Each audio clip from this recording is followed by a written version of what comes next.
Buenos días, hermanos. ¿Cómo estamos? Buenísimo. Vamos a alabar al Señor con la reflexión en su palabra en esta mañana. Hoy día vamos a conversar sobre cómo conocer a Dios en el fracaso. Y ¿quién nunca ha fracasado, cierto? Vamos a orar, vamos a pedir que Dios nos ilumine en ese momento en que meditamos en su palabra. Señor, vamos a abrir tu palabra en ese momento y te pedimos que nos ilumines para entenderla, para poder, Señor, ser guiados, transformados y llevados a una postura de arrepentimiento, cambio y renovación. Ilumínanos, Señor, en el nombre de Jesús es que oramos. Amén y amén. Vamos a meditar sobre cómo conocer a Dios en el fracaso con base a Samuel, 1 Samuel capítulo 4. Acompáñenme en esa lectura del capítulo 4 de Samuel, los versículos 1 al 11, que dice: en aquellos días los israelitas salieron a enfrentarse con los filisteos y acamparon cerca de Ebenezer. Los filisteos que habían acampado en Efec desplegaron sus tropas para atacar a los israelitas. Se entabló la batalla y los filisteos derrotaron a los israelitas, matando en el campo a unos 4,000 de ellos. Cuando el ejército regresó al campamento, los jefes de Israel dijeron: ¿por qué nos ha derrotado hoy el Señor por medio de los filisteos? Traigamos el arca del pacto del Señor, que está en Silo, para que nos acompañe y nos salve del poder de nuestros enemigos. Así que enviaron un destacamento a Silo para sacar de allá el arca del pacto del Señor de los ejércitos, que tiene su trono entre los querubines. Los dos hijos de Elí, Ofni y Finés, estaban a cargo del arca del pacto de Dios. Cuando el arca del pacto del Señor llegó al campamento de los israelitas, empezaron a gritar de tal manera que la tierra temblaba. Los filisteos oyeron el griterío y preguntaron: ¿a qué viene tanto alboroto en el campamento hebreo?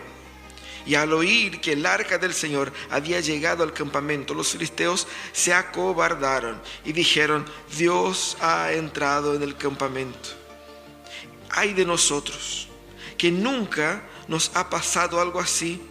Ay de nosotros, ¿quién nos va a librar de las manos de dioses tan poderosos que en el desierto hirieron a los egipcios con toda clase de plagas?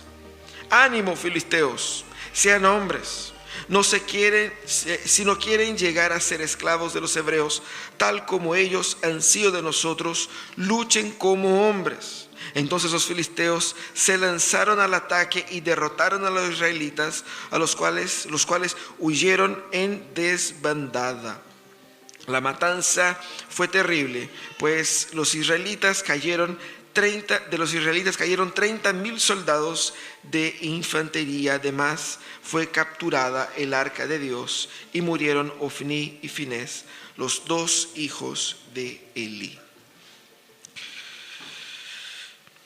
Nosotros todos queremos ser bendecidos y a veces decimos: que Dios te bendiga, ora para que Dios me bendiga, y queremos contar con la bendición de Dios en todo lo que hacemos, casi como si Dios estuviera a nuestra disposición, casi como si fuera una obligación moral de Dios de bendecirnos.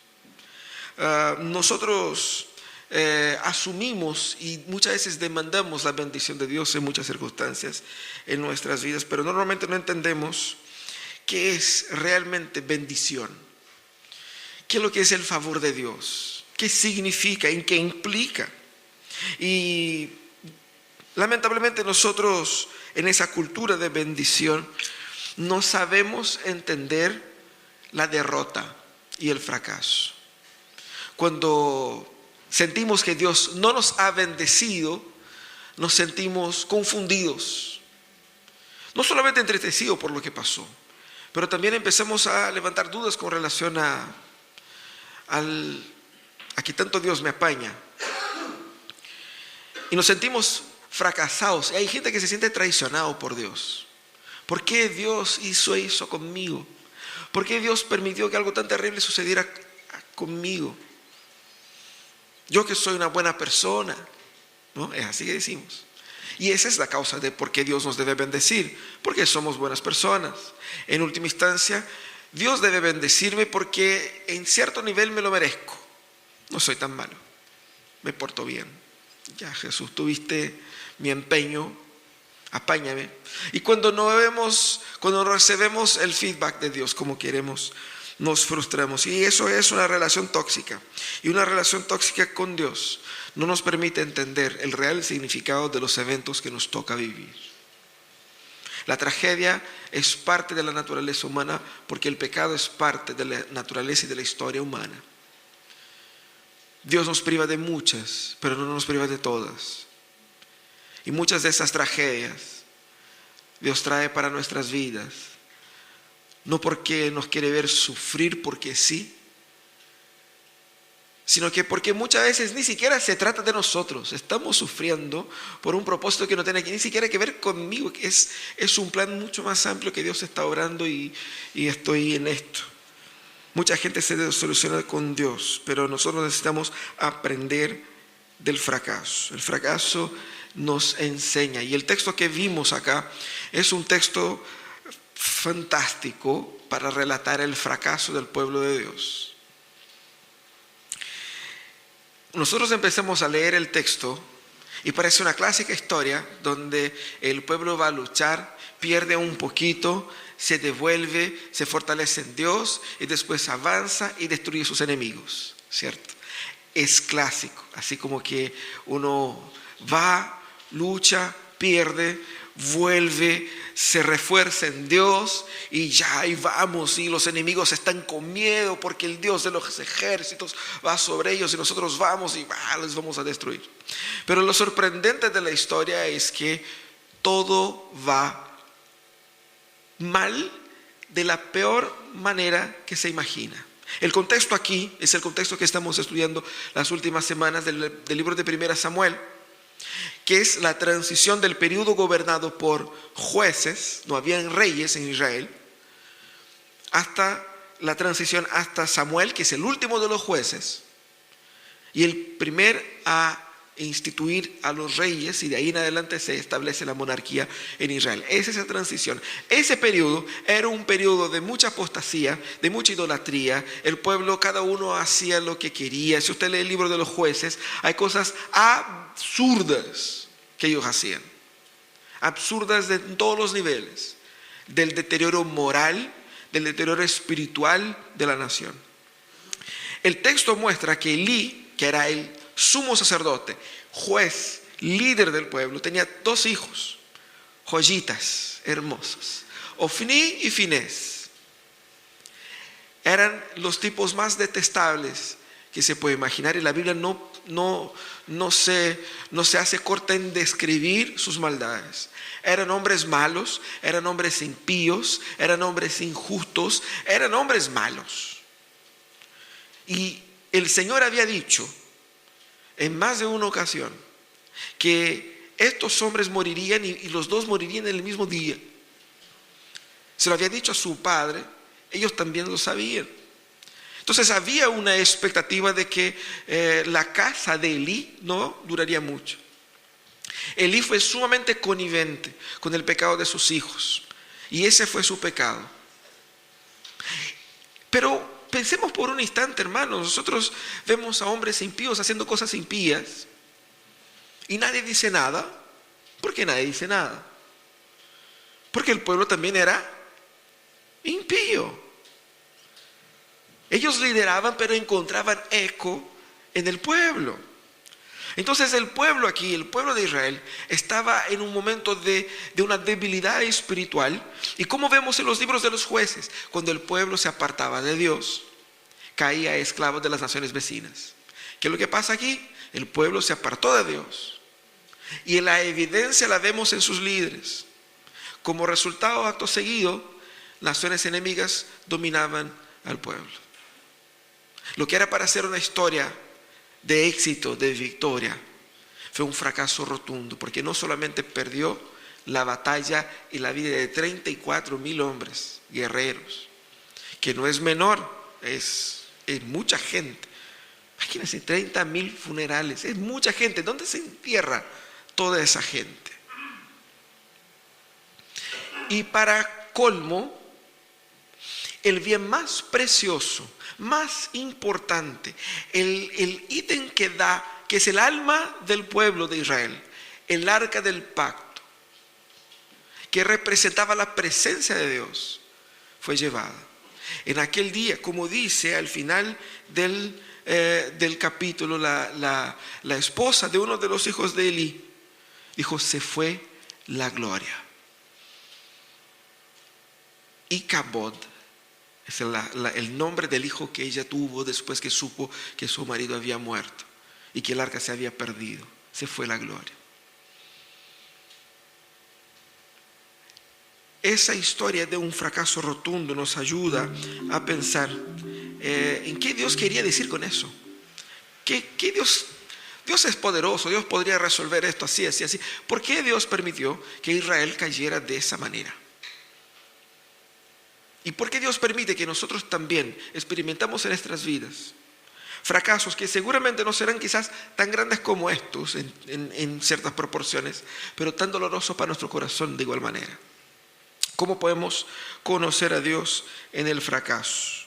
Primeramente, nosotros conocemos a Dios en el fracaso, entendiendo que el fracaso nos enseña el temor a Dios. El fracaso nos viene a enseñar el temor a Dios, porque Dios utiliza el fracaso en nuestras vidas como instrumento de juicio y disciplina.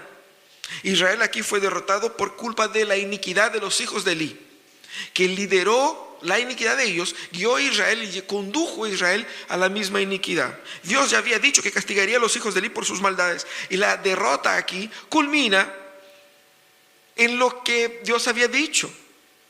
De hecho, la derrota aquí era lo más sano que Dios podría haber hecho. ¿Por qué? Porque es así que se trata en casos de injusticia. Dios estaba sanando su pueblo.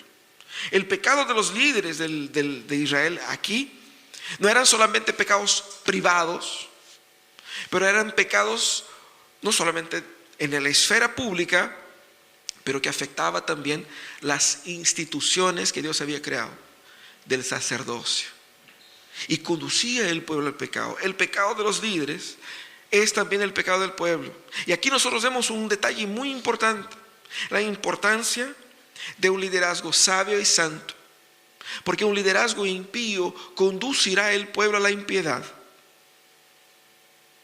Y Dios castiga al pueblo, porque no era solo Ofni y Finés que murieron más 34,000 muchachos en ese mismo día. El pueblo perdió, el pueblo sufrió. Murió Elí en ese mismo día cuando recibe la noticia de que se llevaron el arca. Le llega un mensajero y le dice: murieron sus 2 hijos. Y él pregunta: pero ¿y el arca? Se la llevaron. En ese momento él se asusta y cae. En el que cae se rompe el cuello y muere. Los pecados de los líderes tienen incidencia sobre su pueblo. De la misma manera que los pecados de los padres dañan a sus hijos. Lo que estábamos orando aquí por los niños abandonados, los pecados de sus padres dañan a sus hijos.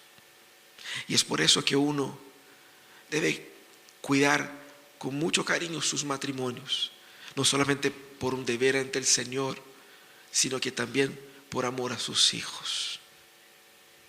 Porque nuestros pecados dañan las personas que cuentan con nosotros. Y por eso tenemos que tener ese cuidado. El Señor, por medio del fracaso, nos quiere decir: oye, tú no puedes vivir como querís.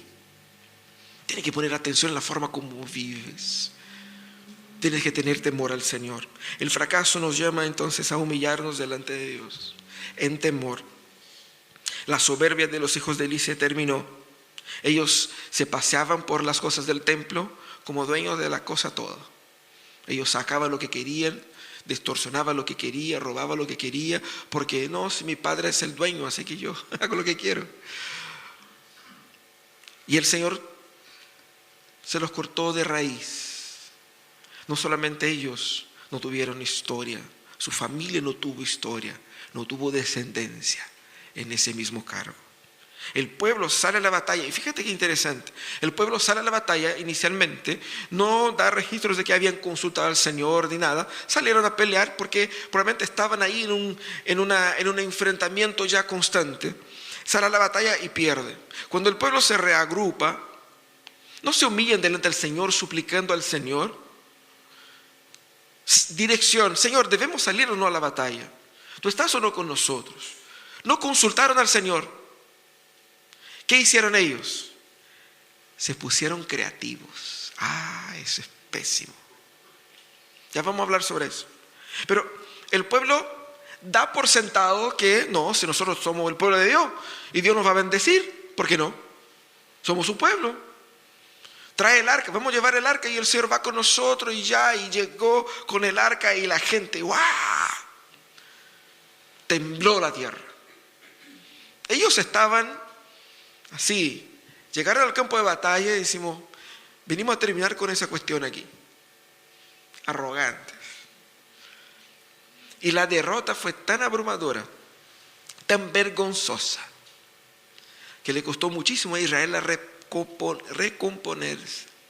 Tanto es que solamente con David, que se dan fin a la influencia de los filisteos. Usted sabe que David mató a un gigante. ¿De qué nacionalidad era ese gigante? Filisteo. Mira, la pelea llega hasta allá y sigue. Pero solo David, no con Goliat, sino como más adelante, ya con el reino establecido, que él pudo poner fin a todo ese peligro de los filisteos. Y aquí el pueblo ha agrandado, dijo, nosotros hoy día vamos a terminar con esa historia. Fueron y volvieron, o sea, no volvieron. El Señor entonces permite que Israel caiga en su propia trampa del orgullo, de que no se humilla ante el Señor, de que da por sentado que Dios me tiene que bendecir sí o sí. Y fíjate que todos nuestros fracasos, todas nuestras derrotas están vinculadas una u otra forma con la pérdida de perspectiva de la grandeza y la falta de temor a Dios. Cuando perdemos el miedo a Dios, cuando perdemos la percepción de la grandeza de Dios, nosotros estamos a un paso de caer. La gente dice, no hay que temer a Dios. Hay que temer a todo lo que es grande. Si usted sube al último piso del Costanera y mira hacia abajo, chuta, que va a tener miedo. No hay que tener miedo. Claro que hay que tener miedo, porque hay un riesgo involucrado. Dios nos ama, Dios es poderoso, pero hay que tener temor. ¿Por qué? Porque Dios puede hacer así, destruir todo lo que yo amo y quitarme todo lo que yo tengo y permitir que yo caiga en sufrimiento que yo me lo merezco, pero que Él no me da porque Él me ama. Hay que tener temor al Señor. Y por eso la palabra dice, el temor al Señor es el principio de la sabiduría. La decisión más sabia que puedas tomar en tu vida comienza por temer al Señor. Tomar al Señor muy, muy en serio. Y eso es lo que el pueblo no hizo. Muchas veces lo que nosotros vivimos, el fracaso que experimentamos, es Dios simplemente revelándose quién es Él. Nos creemos bacanes, nos creemos fuertes, nos creemos grandes. Y el Señor, sí, qué fuerte, vamos a ver, ya po. Arréglate tú con tu propia. Como no sé cuántos de ustedes ya pasaron por eso. Cuando chico uno pelea con los papás, arma su mochilita y dice, me voy de la casa. ¿Cierto? Anda. Y uno va y sale a la puerta, va a la esquina y vuelve. ¿Quién nunca? Dios no solamente nos permite, pero en muchas ocasiones nos conduce al fracaso como expresión de su juicio. Y no podemos perder de vista eso. Amamos a la justicia, queremos un mundo justo, ¿cierto? Y Dios ama la justicia, Dios es justo. Y muchas veces Dios nos cobra justicia de nuestros actos, cuando estamos haciendo lo que no está bien. Y Dios nos permite que caigamos en el fracaso como expresión de su juicio. Dios no tolera maldad. Dios es misericordioso, pero también es justo. Por eso el temor al Señor es aprendido por medio del sufrimiento. Pero por medio del sufrimiento nosotros también aprendemos la importancia de la fidelidad a la palabra. El fracaso es una revelación, aquí sobre todo, de una religiosidad idólatra del pueblo. Después de la derrota inicial, ellos actúan como si Dios tuviera la obligación de salvarlos y que mágicamente, si traemos el arca, las cosas mágicamente resultarán positivas, porque significa que Dios estará luchando con nosotros. Eso es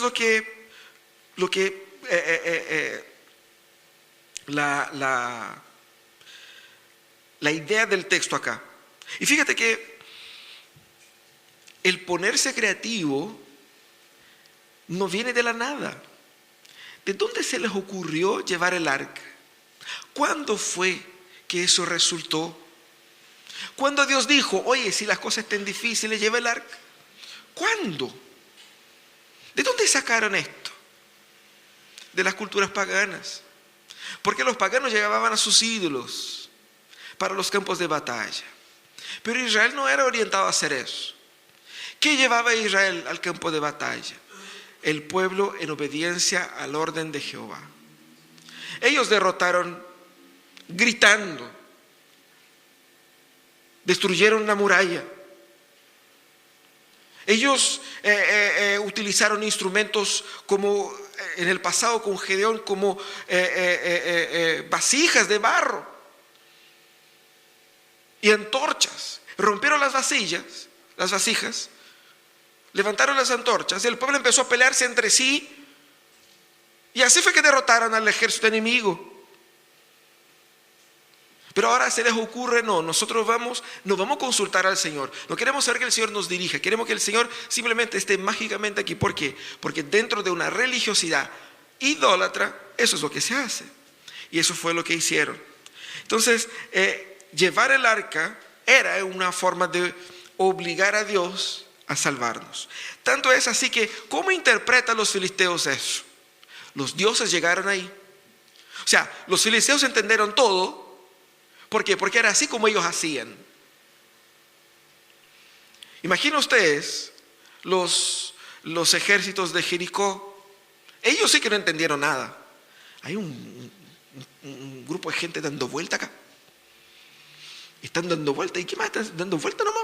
Y calladito. Qué raro. No entendí nada. Y dieron otro día, dieron 7 vueltas. Y parece que ahora están gritando, mira, esto es una bocina, qué sé yo, y de repente se cae todo, invaden la ciudad de Jericó y destruyen todo. Es así como el Señor actúa. Pero el hecho de que los filisteos entendieron la importancia del arca ahí, al punto de llevársela, era porque había una concepción idólatra de que eso era un ídolo. Era la figura que representa una divinidad. Pero eso no es lo que dice la Biblia. Y es interesante ver que ese evento marca el final del periodo de los jueces que gobernaban cada uno a su manera. Lo peor que les hubiera haber pasado en ese caso era haber perdido el arca. No perder, ganar, morir gente, eso era lo que pasaba siempre en las peleas. El problema es que el arca representaba la identidad de Israel, la historia de Israel, representaba la presencia de Dios, era el alma del pueblo, era todo. Porque era la última garantía de que Dios estaba con nosotros. Ahora ellos perdieron incluso el mismísimo Dios. Estaban en un estado de desamparo total. Y la pérdida del arca marca el fin de esta era gobernada por los jueces de desenfreno y pecado. Ellos perdieron todo. Era el tocar hondo más evidente posible. Pero lo hermoso de esa historia es que Ellos traen el arca. ¿Y qué pasa con los filisteos? Se ponen con miedo. Porque hay dioses en los campamentos. Y esos dioses, y es hermoso eso, porque el autor bíblico pone las palabras en las bocas de los soldados. Ellos recuentan la historia de Israel, de los hechos de Jehová, que es lo que Dios quería que el pueblo hiciera constantemente. Acuérdense que yo les saqué de Egipto. Si yo pude hacer eso, puedo hacer todo lo demás. Confíen en mí. Pero en ese texto aquí, el pueblo de los filisteos tuvo más temor a Dios que el pueblo de Dios. Porque el relato histórico no está en la boca del pueblo. El pueblo se volvió místico, mientras que el enemigo recordaba la historia de la redención. Eso era una inversión intencional de roles. Era el pueblo que debiera animarse y decir: ánimo, ánimo, porque nuestro Dios nos sacó de Egipto. Y cuando Dios nos saca de Egipto no había arca, Era Él mismo abriendo el mar por medio de su palabra.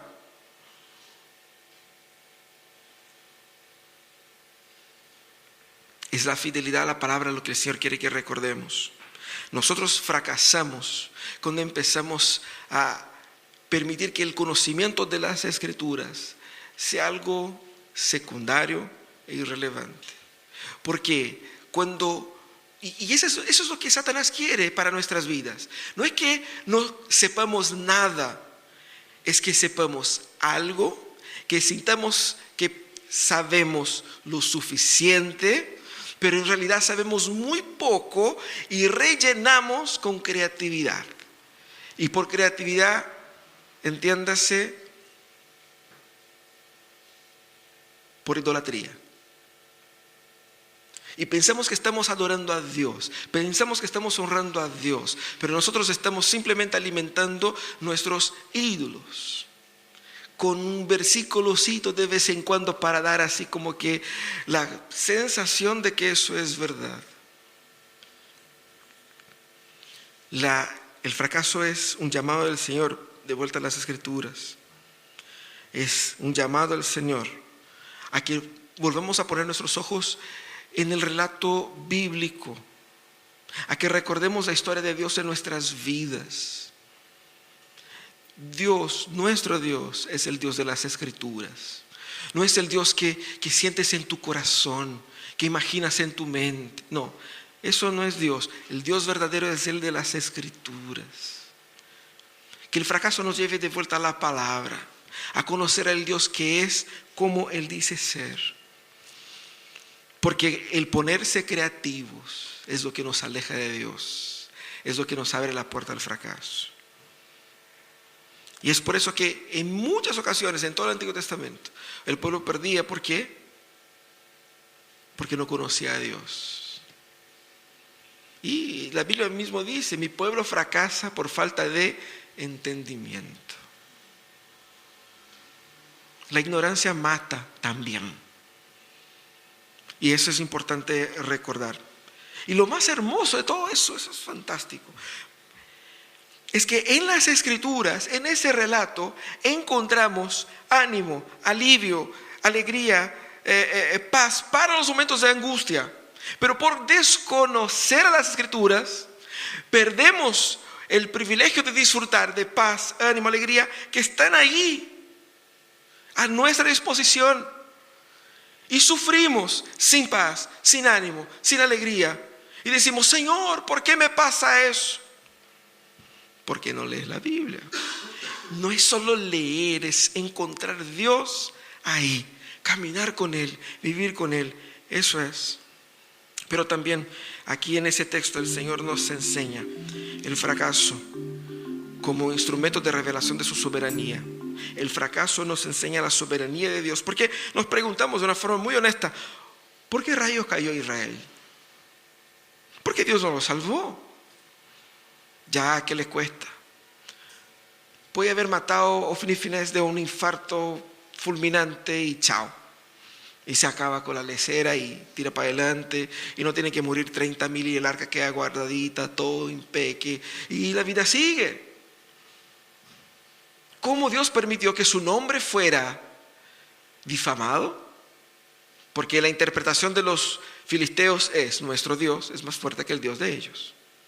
Incluso les vamos a llevar su arca. Claro que hay un capítulo 5 que es muy interesante, pero esa fue la interpretación en aquel día. Aquel día Dios terminó Dios como derrotado. Y la pregunta es: ¿por qué Dios permite eso? Debemos entender que victoria y fracaso pertenecen a Dios. Y Él ocupa victoria y fracaso para sus propósitos. Dios es el Dios de la victoria y el Dios de la derrota. Y Él es el Dios de todo. Y Él va a utilizar la derrota o la victoria para los propósitos que Él tiene pensado. Dios no está obligado a salvar a nadie.